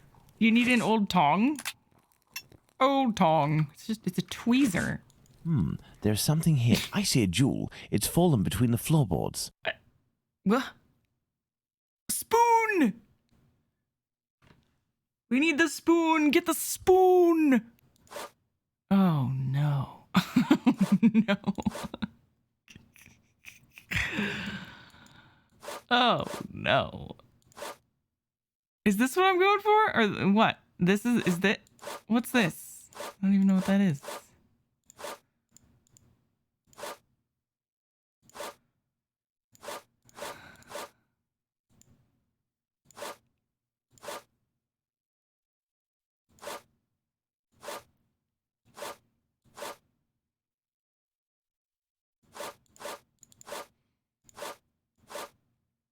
Gotta get,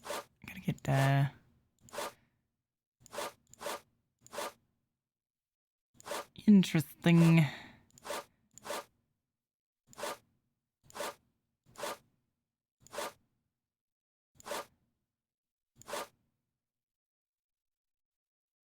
I guess I'm going for this, but I don't really know for sure.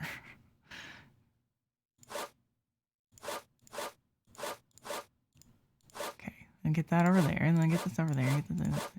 A Hebrew inscription. There we go, that wasn't so bad. Going by the length of the chain, it must belong to a child. A child? You weren't wondering what I was doing? Hunched over with the tweezers on the floor?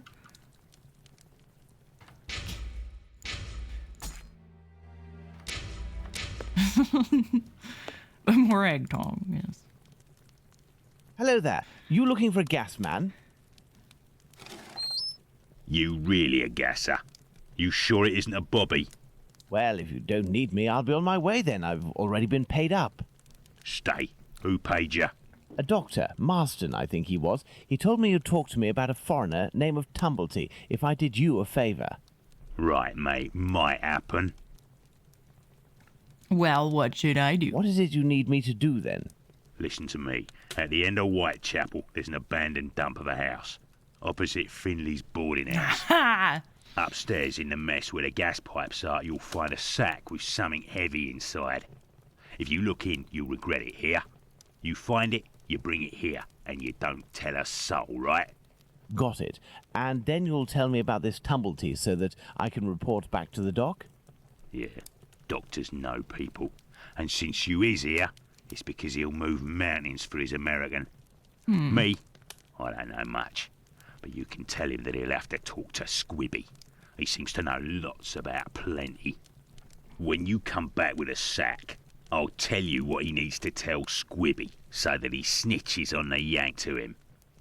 Believe me, mate, it's as explosive as 10 miles worth of gas in your damn pipes. Okay. Right then, I'm off. Go. Well, we just Give me learned... some air. I don't like that we just learned about I could missing arrange for the police cadavers. to come down here and arrest this thug, but he seems pretty tough and would probably be a lot less cooperative than if I play along. It's best I handle this myself, including meeting the mysterious Squibby. But yeah, I don't like that we just learned about missing cadavers and then he's like, go to this abandoned house and then pick up this really heavy sack. I don't like it. I don't like it at all.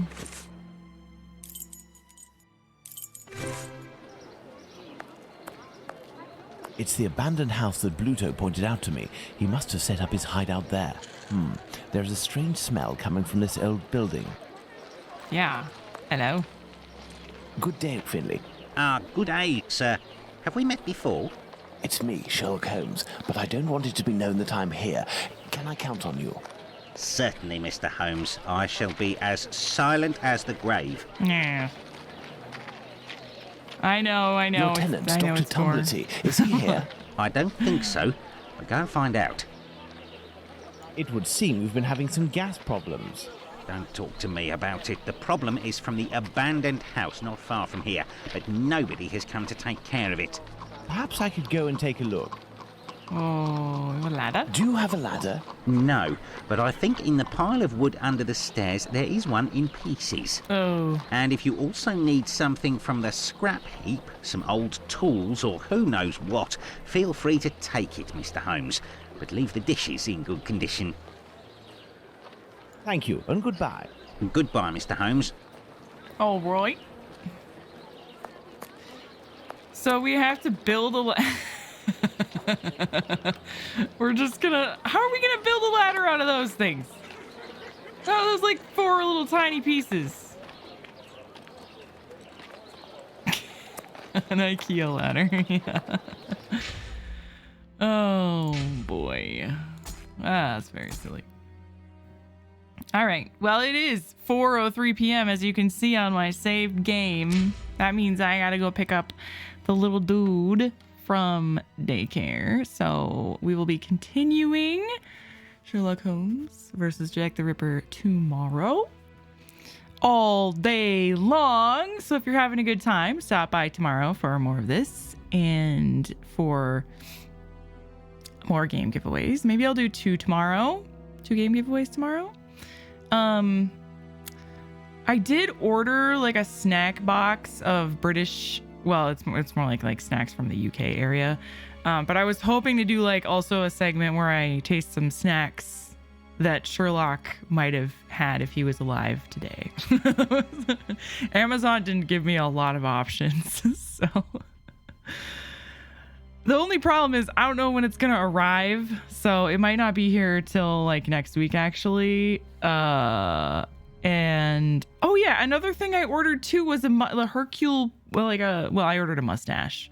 So whenever that comes, that'll be another like thing we do. Basically, I just have some other things that I'm going to be adding to this event.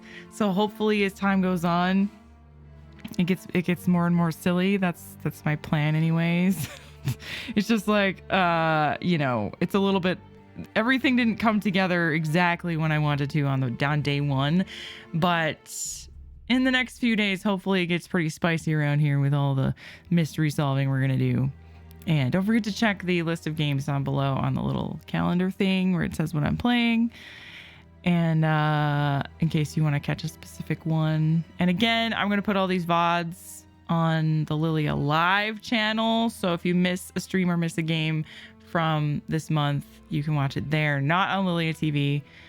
But also, that channel might have a new channel name, so just stay tuned for that as well. I'll let you guys know like when I change it, but just in case that causes any confusion, it's going to be weird for a little bit. But anyway, could have got them and sent them to you. I know, but I don't have a P.O. box and stuff, and like I just didn't want to mess around with getting food from strangers. No offense. Like obviously, most of you guys are fine, but.